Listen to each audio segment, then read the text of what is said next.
நம சிவாய. ஓம் நம சிவாய.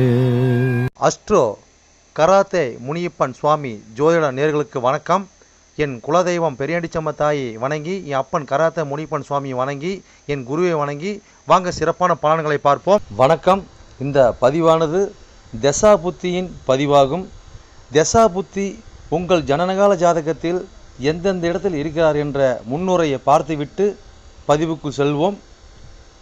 உங்கள் ஜனனகால ஜாதகத்தில் வரும் தசா புத்தி நாதர்கள் எந்தெந்த நிலையில் இருக்கிறார்கள் என்ற பட்டியல் விவரம்தான் இது. விவரத்தை பார்த்துவிட்டு பதிவுக்குள் செல்லுவோம். உங்களுடைய ஜனனகால ஜாதகத்தில் தசாபுத்தி நாதர்கள் 1-5-9 திரிகோண சாணத்தில் இல்லை 1-5 திரிகோண சாணத்தை அதிபதியோடும் சேர்க்கை பார்வை நட்சத்திர சாரத்தில் பயணிப்பது, அல்லது 1-4-7-10 கேந்திர சாணத்தில் சேர்க்கை பார்வை அந்த அதிபதியோட நட்சத்திர சாரத்தில் பயணிப்பது, அல்லது 2-5-8-10-11 பணபர சாணத்தில் இருப்பது, இல்லை பணபர அதிபதியோட நட்சத்திர சாரத்தில் இருப்பது சேர்க்கையில் இருப்பது, அல்லது 3-6-10-11 உபயஜய சாணத்தில் இருப்பது, இல்லை உபயஜய சாணத்தில் கிரகத்தின் நட்சத்திர சாரம் பார்வை சேர்க்கையில் இருப்பது, அல்லது 3-6-9-12 அபோகலியம் சாணத்தில் இருப்பது, அல்லது அந்த அபோகலி சார அதிபதியோடு இணைஞ்சிருப்பது சேர்க்கை பார்வையோடு இருப்பது, அல்லது சரலக்கணமாகிய மேசம் கடகம் துலம் மகரம் ஆகிய 2-7 மாரகஸ்தானத்தில் இருப்பது, அல்லது சிரம் லக்கணமான ரிஷபம் சிம்மம் விருச்சகம் கும்பம் ஆகிய 3-8 மாரகஸ்தானத்தில் இருப்பது, அல்லது பார்வை சேர்க்கையில் இருப்பது, அல்லது உபய லக்கணமான மிதனம் கன்னி தனுசு மிதனம் ஆகிய லக்கணத்துக்கு 2-7-11 மாரகஸ்தானத்தில் இருப்பது, அந்த அதிபதியோடு இருப்பது பார்வையில் இருப்பது நட்சத்திர சாரத்தில் இருப்பது, அல்லது நீச்சம் உச்சம் ஆட்சி பெற்றிருக்கிறார்களா, அல்லது சூரியனிடம் அஸ்தங்கதம் பெற்றிருக்கிறார்களா, பரிவர்த்தனை அல்லது வர்க்கோத்தமம் அல்லது நீச்ச பங்கம் அல்லது திக்பலம் அல்லது புஷ்கரமாம்சம் அல்லது கெட்டிடும் ராஜயோகம் பெற்றிருக்கிறார்களா, அல்லது நட்பு வீட்டில் உள்ளார்களா அல்லது பகை வீட்டில் உள்ளார்களா, அதே சமயம் கிரகம் சுபகிரகம் சேர்க்கையில் பார்வையில் இருக்கிறார்களா, அல்லது அசுப கிரகம் சேர்க்கை பார்வையில் இருக்கிறார்களா, இல்லை அவர்கள் நட்சத்திர தொடர்பில் இருக்கிறார்களா என்று பார்க்கணும். அதுபோலவே அடுத்தது பார்த்திங்கன்னா 3-6-8-12 வீட்டு மறைவு சாணத்தில் இருக்கிறார்களா, அல்லது 3-6-8-12 வீட்டு அதிபதி சேர்க்கை பார்வை அவர்களின் நட்சத்திரம் தொடர்பில் இருக்கிறார்களா என்று இதுபோல பல சூட்சமங்களை உங்கள் ஜனனகால ஜாதகத்தை கொண்டு தான் ஒரு துல்லியமான பலனை நம்ம சொல்ல முடியும். ஆனால் நாம் எடுத்திருப்பதோ இது ஒரு பொது பலனாகும். இந்த பொது பலனே பார்த்திங்கன்னா உங்களுக்கு ஒரு 100%க்கு ஒரு 60% உங்களுக்கு கண்டிப்பாக ஒத்து போகும். சிறப்பாக இந்த பதிவை பாருங்கள். வாங்க பதிவுக்குள்ளே போகலாம். இது மட்டும் அல்லாமல் சிறப்பு குறிப்புகள் என்னவென்றால் மேச லக்கணம் மேசராசி என்று நீங்கள் வைத்துக்கொள்ளுங்கள். அந்த மாதிரி வைத்து தான் இந்த பதிவுகளை நம்ம கொண்டு போயிட்டுருக்கோம். ஆனால் ஏன் அப்படி கொண்டு போகிறாங்கிறது விளக்கத்தை நம்ம சொல்லிடுவோம். ஆனால் இப்போ பார்த்திங்கன்னா மேச லக்கணமாக இருந்து வேறு எந்த ராசி இருக்க பட்சத்தில் உங்களுக்கு இதில் குறிப்பிடப்பட்ட தசா புத்தி உங்களுக்கு நடக்குமானால் லக்கண பாவக ரீதியாக, அதாவது நீங்கள் வேறு எந்த ராசி இருக்க பட்சத்தில் நீங்கள் ஒரு மேச ராசி இருக்கிறீங்க, இல்லை ரிஷப ராசி இருக்கிறீங்க, இல்லை மிதன ராசி இருக்கிற இந்த மாதிரி எத்தனை லக்கணமாக, அதாவது மேச லக்கணமாக ரிஷப லக்கணமாக மிதன லக்கணமாக கடக லக்கணமாக சிம்ம லக்கணமாக இப்படி எந்த லக்கணம் இருக்க பட்சத்தில் வேறு எந்த ராசி இருக்க பட்சத்தில் உங்களுக்கு இந்த தசாபுத்தி நடக்குமானால் லக்கண பாவக ரீதியாக அந்த பலன் நீங்கள் அப்படியே பார்த்து அப்படியே பலனை தெரிஞ்சுக்கலாம். அது மட்டும் அல்லாமல் இது பலன் பார்த்தீங்கன்னாக்கா அதாவது நட்சத்திர சாரத்தின் அடிப்படையாக கொண்டது தான் இந்த பதிவாகும். ஓகேங்களா? அப்போ நட்சத்திர சாரத்தை அடிப்படையாக கொண்டு தான் ஒவ்வொருத்தருக்கும் ஜனனகால ஜாதகத்தில் நம்ம பலனை பார்க்குறோம். அப்போ நட்சத்திர சாரத்தை அடிப்படையாக கொண்டு பாவக ரீதியாக கொண்டு தான் பார்த்து பலனை நம்ம மக்கள் கொடுத்துட்ருக்குறோம். அப்போ அந்த மாதிரி கொடுக்கும்போது பார்த்தீங்கன்னாக்கா இந்த பலன் என்னவா இருக்குன்னு கேட்டிங்கனாக்கா, அப்போ நட்சத்திர சாரத்தை அடிப்படையாக கொடுக்கும்போது பாவக ரீதியாக கொடுக்கும்போது பார்த்தீங்கன்னா அதாவது பொது பலன் ரீதியாக பார்க்கும்போது என்றென்றும் இது அழியாத பதிவாக இருக்கும் நான் நம்புகிறேன். ஓகேங்களா? அப்போ நீங்கள் எப்பயுமே இந்த பதிவுகள் எடுத்து பார்க்கும்போது பார்த்தீங்கன்னா எந்த ஒரு காலத்திலும் எடுத்து பார்க்கும்போது உங்களுக்கு பொதுவான பலனாக பார்க்கும்போது 100% உங்களுக்கு அப்படியே அந்த பலன் இருக்கும். ஓகேங்களா? மேற்கொண்டது மீதி பார்த்தீங்கன்னா உங்களுக்கு ஜனனகால ஜாதகத்தை கொண்டு எடுத்து பார்க்கும்போது பார்த்தீங்கன்னாக்கா எந்தெந்த இது அமைப்பில் எந்தெந்த வகையில் இருக்குது எந்தெந்த அமைப்பில் இருக்குதுன்னு பட்சத்தில் மீதி பலனை பார்ப்போம். ஆனால் இது என்ன தான் நம்ம அந்த அமைப்புகளை பார்த்தாலுமே நம்மளுக்கு பார்த்தீங்கன்னா எப்படி தான் பார்த்தாலும் ஓரளவுக்கு, அதாவது ஒரு 50% அதாவது உங்களுக்கு நட்சத்திர சார்ந்த அடிப்படையில் இந்த பாவக ரீதியாக பார்க்கும் பொழுது இந்த பலன் 100% சிறப்பாக இருக்குன்னு என்று நம்பி வாங்க பதிவுக்குள்ளே போவோம். கும்பலக்கண கும்பராசி நேர்களே, உங்களுக்கு ராகு திசையில் குரு புத்தியா என்ற பதிவுதானது. இந்த பதிவானது லக்கணத்தை எண்ணி வர 6ஆம் பாகமான 6ஆம் ராசியான கடகராசியில் பதிவாகும்.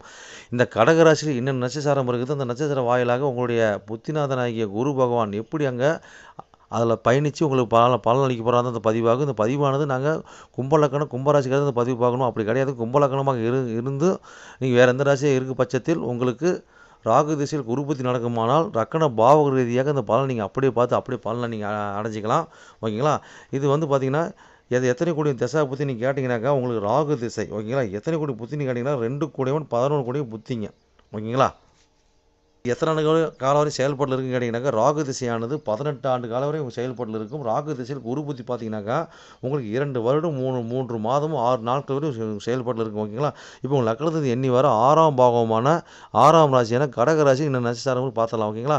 அப்போ அது என்ன நட்சத்திரம் இருக்குதுங்க, அங்கே புனர்பூசம் 4ஆம் பாதம் இருக்கும். அதுக்கு அடுத்தபடி பார்த்தீங்கன்னா பூசம் 1 2 3 4 பாதம் இருக்கும். ஆயிலி 1 2 3 4 பாதம் இருக்கும். மொத்தம் 9 பாதம் இருக்கும். ஓகேங்களா. இப்போ சுயசாரமான உங்களோட புத்திநாதன் அந்த 6ஆம் இடத்துல போய் பார்த்தீங்கன்னாக்கா சுயசாரத்தில் வர்க்கோத்தம் பெற்று உச்சம் பெறுறார். ஓகேங்களா. அப்போ வர்க்கோத்தம் பெற்று உச்சம் பெற்று அவங்க என்ன பலன் அடிக்கிறோமோ அப்புறம் பார்ப்போம். ஓகேங்களா. இந்த மாதிரி அமைப்பு இருக்கும்போது பார்த்தீங்கன்னாக்கா அது பார்த்தீங்கன்னா புஷ்கர மாதம் வாங்கி டபுள் உச்சமாக வர்றார். அப்போ நான் ராசி கட்டத்தில் உச்சமாக இருப்பார், நவாம்சத்தில் உச்சமாக இருப்பார். ஓகேங்களா. அப்போ வர்க்கத்தும் பெறார்.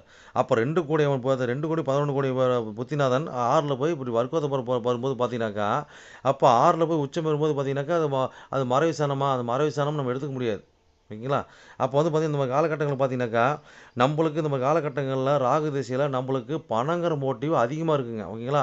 அப்போ எந்த அளவுக்கு பணம் நம்ம சேர்த்துறோமோ அந்த அளவுக்கு இந்த பணத்தை சேர்த்த முடியுமான்னு கேட்டால் கண்டிப்பாக சேர்த்த முடியுங்க. அப்போ நம்ம எல்லாம் பார்த்தீங்கன்னா ஒரு தவறான வழியில் நம்ம எல்லாம் ஒரு நேர்மையான வழியில் சேர்த்த முடியுமான்னு கேட்டால் அது மட்டும் தாங்க கொஞ்சம் அங்கே முடியாது. அப்போ நம்ம ஏதோ ஒரு பாயிண்ட் அப்போ ராகு திசையில் பார்த்தீங்கன்னாக்கா அது குறுக்கு வழியில் தான் அந்த பணமெல்லாம் சேருமே தவிர நம்ம நேர் வழியில் சேர்த்த முடியும் போது நேர் வழி சேர்த்த பாயிண்ட் கம்மி தாங்க. ஓகேங்களா. அப்போ இந்த மாதிரி அது மூலியம் நல்ல லாபத்தை அடைகிறது. அப்போ அது மூலியமாக குடும்பத்தெல்லாம் ரெண்ட் பண்ணுறது, அது காசு பணம் சேர்த்துறது, அது நண்பர்கள் உதவி பண்ணுறது, மூத்த சகோதரர் உதவி பண்ணுறது, ஓகே நம்மளுடைய எண்ணங்களை ஆசைகளை நிறைவேற்றிக்கிறது, இது எல்லாம் பார்த்தீங்கன்னா உங்களுக்கு ஒரு சிறப்பாக கொடுக்கணும்னு கேட்டாக்கா எல்லாமே இந்த காலகட்டங்களில் என்னென்னா ஒரு மறைமுகமாக செஞ்சுக்குவோம். நம்ம எவ்வளோ தான் நம்மகிட்ட இருந்தாலும் பப்ளிக்கை காட்டிக்க மாட்டோம். என்கிட்ட இல்லைப்பா, என்கிட்ட இவ்வளோ தான் இருக்குது, என்கிட்ட பெருசாக ஒன்றும் இல்லைப்பா அப்படின்னு நம்ம அப்படி சொல்லிக்குவோமே தவிர அங்கே இருந்தாலும் நம்ம பெருசாக காட்டிக்க மாட்டோம். ஓகேங்களா. அப்போ இந்த இடத்துல பார்த்தீங்கன்னாக்கா நம்மளுக்கு இன்னும் ஒரு பாயிண்ட் அப்படின்னா நம்ம காலகட்டங்களில் 2ஆம் திருமணத்தை உண்டு பண்ணிடுங்க. ஓகேங்களா. அப்போ இன்னொரு கனெக்ஷன் ஏற்படுத்திடும். அதில் மட்டும் நீங்கள் உஷாராக இருந்தீங்கன்னா ஓகே. அப்போ அந்த ஒரு புள்ளி வச்சிடும். ஓகே இன்னும் எவ்வளோ சொல்லிட்டு போகலாங்க, அடுத்த சாரத்துக்கு போகலாம். ஓகேங்களா. அப்போ அடுத்த சாரம் பார்த்தீங்கன்னாக்கா பூசம் சாரம் இல்லைங்களா. அப்போ பூசத்தில் அவர் இந்த என்ன பெறுவார், உச்சம் மட்டும் பெறுவார், வர்க்கோத்தம் கிடையாது. அப்போ உச்சம் மட்டும் பெறுவார். ஓகேங்களா. அப்போ இந்த அமைப்பு பார்த்தீங்கன்னாக்கா அப்போ இந்த இடத்துல என்னென்ன சம்மந்தப்படுதுங்க, 6 சம்மந்தப்படுது, 2 11 சம்மந்தப்படுறாங்க. ஓகேங்களா. அப்போ 6 சம்மந்தப்பட்டு உங்களுக்கு 1 12 சம்மந்தப்பட்டு அதுக்கு மேலே தான் 2 11 சம்மந்தப்படுறாங்க. இந்த மாதிரி காலகட்டங்களில் பார்த்தீங்கன்னாக்கா நம்ம குடும்பத்துக்காக நம்ம கடன் வாங்குறது, குடும்பத்துக்காகவே நம்ம உழைக்கிறது, குடும்பத்துக்காகவே நம்ம பார்த்து கடனை வாங்குறது. ஓகேங்களா. அப்போ குடும்ப நோய் நொடி பார்க்குறது, மருத்துவம் பார்க்குறது, இந்த மாதிரி அதாவது பார்த்தீங்கன்னா இந்த மாதிரி காலகட்டங்களில் போன ஜென்மத்தில் விட்ட குறை தொட்ட குறை இந்த காலகட்டத்தில் வேலை செய்யுங்க. தர்ம கர்மாதிபதி பார்த்தீங்கன்னாக்கா பிரம்மகத்தி தோஷங்கள் பார்த்தீங்கன்னா இந்த மாதிரி காலகட்டங்களில் கட்டாயம் வேலை செய்யுங்க. அப்போ நம்ம என்ன பண்ணணுங்க, நம்ம இந்த மாதிரி காலகட்டங்களில் ஒரு கும்பாபிஷேகத்துக்கு செலவு பண்ணுறது, அதுக்கு ஒரு கடனை வாங்கி செலவு பண்ணுங்க. அப்போ கடன் வாங்கி செலவு பண்ணும்போது பார்த்தீங்கன்னாக்கா நம்மளோட குடும்ப வளர்ச்சி, நம்மளோட லாபம், நம்ம எண்ணங்கள் நிறைவேறக்கூடிய அமைப்பு, நம்ம நண்பர்கள் உதவி பண்ணுறது, மூத்த சகோதரர் உதவி பண்ணுறது. ஓகேங்களா. நம்ம குடும்பத்தில் அனைவரும் திருப்திப்படுத்தக்கூடிய காரியம் அனைத்தையும் பார்த்தீங்கன்னா கட்டாயம் நடக்குங்க. அப்போ ஊர் டூர் ட்ராவல் பண்ணுறது, பெரிய முதலீடு போட்டு தொழில் பண்ணுறது, அங்கே போய் நம்ம வேலை பார்க்குறது, வேலைக்கு செய்கிறது, இப்போ புதுசாக அப்பாயின்மெண்ட் போட்டு நம்ம புதுசாக போய் அனுகிரகம் பண்ணுறது. ஓகேங்களா. இதெல்லாம் கண்டிப்பாக நடக்குங்க. அப்போ நம்ம செய்முறை பண்ணும்போது பார்த்தீங்கன்னா சிறப்பாக நடக்கும். ஓகே எவ்வளோ சொல்லிட்டு போகலாம், அடுத்த சாரத்துக்கு போகலாம். அடுத்த சாரம் பார்த்தீங்கன்னாக்கா அங்கே ஆயுள் சாரம் இருக்குது இல்லைங்களா. அப்போ ஆயுள் சாரத்தில் ஒரு உச்சப்பட்டு நம்மளுக்கு என்ன எப்படி புத்தி நடத்தவோ பார்ப்போம். ஓகேங்களா. அப்போ என்ன சம்மந்தப்படுதுங்க, அப்போ 6 சம்மந்தப்படுது. அப்போ 6 சம்மந்தப்பட்டு 5 8 சம்மந்தப்பட்டு அது மேலே பார்த்தீங்கன்னாக்கா 2 11 பயணிக்குது. இந்த மாதிரி காலகட்டங்களில் பார்த்தீங்கன்னாக்கா அதாவது பூர்வீகத்தில் நம்மளுக்கு ஏதோ பிரச்சனை இருக்குது, அப்படின்னு இந்த காலகட்டங்களில் இருக்குது அப்படின்னாக்கா, ஒரு கோர்ட்டு சம்மந்தப்பட்ட பிரச்சனை அப்படிலாம் இருக்குது அப்படின்னு கேட்டாக்கா, நம்மளுடைய பேச்சு திறனாலும் நம்ம செயல்திறனாலையும் பார்த்தீங்கன்னாக்கா அது வெல்ல முடியுமா கேட்டால் வென்றலாங்க. ஓகேங்களா? அப்போ அதுக்கு உண்டான பாயிண்ட் அவுட் பண்ணி அதுக்குண்டான செலவு பண்ணி அதுக்குண்டான ஆளுங்களை வச்சு நேக்காக நம்ம காய் நவுத்தோம்னாக்கா கட்டாயமாக நம்மளுக்கு சிறப்பாக நம்மளுக்கு காய் நவுந்துருங்க. ஓகேங்களா? அப்போ இந்த காலகட்டங்களில் குழந்தைங்களை வந்து பார்த்திங்கன்னா ஒரு படிப்புக்கு உண்டான செலவினம் பண்ணுறது, ஓகேங்களா, அவங்களுக்கு எண்ணத்தை நிறைவேற்றுறது, ஓகேங்களா. அப்போ சிலர் பார்த்தீங்கன்னா குழந்தைங்க வந்து பார்த்தீங்கன்னா நல்லா மேஜர் ஆகி அவங்க வருமானம் சம்பாரித்து நம்மளுக்கு கொடுப்பாங்க. நம்ம குடும்பத்தை ரன் பண்ணக்கூடிய அமைப்பில் இருக்கும். ஓகேங்களா. அப்போ அந்த மாதிரி காலகட்டங்களில் ஊர் டு ஊர் இல்லை ஒரு ஆயுள் காப்பீடு திட்டம் இந்த மாதிரி போடும்போது பார்த்தீங்கன்னாக்கா திடீர்னு அதிர்ஷ்டம் திடீர்னு ஒரு பாயிண்ட் ஆஃப் மாறுறது இதெல்லாம் பார்த்தீங்கன்னாக்கா நம்மளுக்கு ஒரு ரெட்டிப்பான ஒரு அமைப்பில் கொடுக்குங்க. ஓகேங்களா. அப்போ 6லேருந்து உச்சம் பெறும்போது பார்த்தீங்கன்னாக்கா நம்மளுக்கு உங்கள் புத்தினதான் 6க்கு போயிட்டாரு. அப்போ குடும்பம் பார்த்தா 6க்கு போயிடுச்சுனாக்கா அப்போ உச்சம் பெற்று புத்தி நடத்தும் போது பார்த்தீங்கன்னாக்கா நம்மளுக்கு வீண் என்னங்க பண்ணோம், நம்மளுக்கு ஏதோ ஒரு பாயிண்டில் கடன் வலி வேதனை பிரச்சனை இல்லாமல் இருக்காது. அனைத்திலும் பார்த்தீங்கன்னா நம்மளுக்கு இதெல்லாம் கிடைக்காம இருக்காது. ஓகேங்களா. எவ்வளோ இருக்குதுங்க பயணிச்சு சிறப்புன்னு வாழ்க்கை. சரி நேர்களே, என்னோட பதிவை நீங்கள் சிறப்பாக கேட்டிருப்பீங்கன்னு மனதார நான் நம்புகிறேன். நீங்கள் கேட்டது வெறும் கோச்சார பலன் தான். உங்கள் ஜனனகால ஜாதத்தை கொண்டு பார்க்கும்போது தான் எந்த கிரகம் எந்த சாரம் வாங்கியிருக்குது, எந்த கிரகம் எந்த பாவத்தை பார்க்குறாங்கன்னு சொல்லி துல்லியமான பலனை பார்க்க முடியும். நீங்கள் துல்லியமான பலன் நீங்கள் பார்க்கணுனாக்கா என்னோட வாட்ஸ்அப் நம்பர் கீழே ஓடிட்டு இருக்குதுங்க. நீங்கள் வாட்ஸ்அப் நம்பர் மூலியமாக என்னோட ஜாதத்தை நீங்கள் அனுப்பி நீங்கள் என் மூலியமாக துல்லியமான பலனை நீங்கள் அறிஞ்சிக்கலாம். அதே மாதிரி பார்த்தீங்கன்னாக்கா பல பேர் நான் நேரில் வந்து அணுகிறாங்க. அதுவும் பார்த்தீங்கன்னா நம்ம இருப்பிடம் பார்த்தீங்கன்னாக்கா நம்ம இருக்கிறது ஒரு ஆலயத்தில் இருக்கிறாங்க. சொந்தமாக ஆலயம் வச்சு நடத்திக்கிட்டு இருக்கிறோம். வீரசக்தி நாகம்மா திருக்கோயில்னு சொல்லி நடத்திட்டு மற்றும் கராத்தே மூலியமாக சொல்லி நடத்திட்டு இருக்கிறோம். அதில் பார்த்தீங்கன்னா வீரசக்தி நாகம்மா திருக்கோயில் சேவை அறக்கட்டளை மூலியமாக நம்ம கோயில் இயங்கிட்டு வருதுங்க. எல்லாத்தையும் பார்த்தீங்கன்னா துல்லியமாக பர்ஃபெக்டாக நம்மகிட்ட இருக்க எல்லாமே இருக்கும்.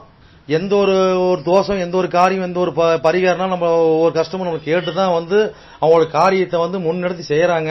அந்த நம்பிக்கைகரமாக நம்மளோட பலன் இருக்கிறதுனால தான் இந்த மாதிரி கஸ்டமர் நம்மகிட்ட அணுகி நம்ம சிறப்பு பலன் அடைஞ்சிட்டு இருக்கிறாங்க. இது போல ஒவ்வொருத்தரும் பலன் அடைகிறது எங்களோட ஆசை. அது மட்டும் இல்லாம பாத்தீங்கன்னாக்கா எங்க கோயிலுக்கு லீடர்ஷிப்னு பாத்தீங்கன்னாக்கா எங்களுடைய கிருஷ்ணசுவாமிங்க வாக்கு சித்தர் பாத்தீங்கன்னாக்கா கிருஷ்ணசாமி, அது சோழி பிரசன்னம் கல்லு கூடு சொல்லுவாங்க இல்லைங்களா, அது சிறப்பான முறையில சிறப்பா பாப்பாருங்க. நேர்முகமா பாக்குறாங்க, ஆன்லைன் மூலமா பாக்குறாங்க. நீங்க யாரு என்னன்னு தெரியாது, உங்களோட ஃபுல் டீட்டெயில் அப்படி சொல்லுவாருங்க. ஓகேங்களா. உங்களோட டீட்டெயில் சொல்லி உங்களோட பேரை சொல்லி சோழி போட்டாருன்னா சிறப்பான முறையில் சிறப்பா உங்களுக்கு சோழி பிரச்சனை பார்த்து அருமையா சொல்லுவாருங்க. அதே மாதிரி பாத்தீங்கன்னா அது மூலியமா நீங்க இதுல பார்த்து நீங்க அணுகி அது மூலியமா தெய்வ அருள்வாக்குங்க அது. ஓகேங்களா. அது மூலியமா நீங்க வந்து சிறப்பான பலன் நீங்க அடையலாங்க. எந்த ஒரு காரியமா இருந்தாலும் எந்த ஒரு விஷயங்களா இருந்தாலும் துல்லியமான பலன் துல்லியமா இருக்குங்க. சொல்றது அப்படியே நடக்கும், சிறப்பா இருக்குங்க. சரி நேர்களே, உங்களிடமிருந்து விடைபெறுவது S. Balu Jayavel, MA astro. நன்றி, வணக்கம்.